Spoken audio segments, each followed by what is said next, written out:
Dobro jutro još jednom svima.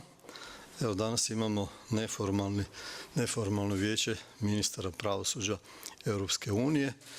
U okviru neformalnog vijeća raspravit ćemo određene točke vezano za zakonodavne aktivnosti. Kao što će biti, što je važno, uredba o ustupu potraživanja. Raspravljat ćemo o tom dokumentu koji je iznimno važan, koji se jako reflektira na financiranje gospodarskih subjekata u odnosu na stanje koje trenutno je, ali to je pitanje koje je već pokrenuto i o kojem ćemo provesti raspravu gdje Among other things, we will also discuss the regulation on the e-service of documents and on the e-evidence.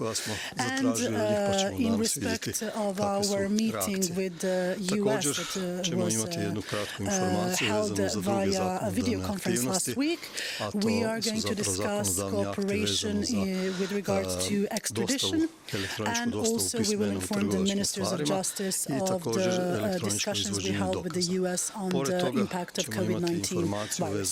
Thank you very much. Pitanje izručenja građana, znači Europske unije trećim zemljama. To je pitanje koje je postalo aktuelno, a vezano je opet i za jednu presudu Suda Europske unije, pa ćemo dati mogućnost da i o tome svako kaže svoje stajališta.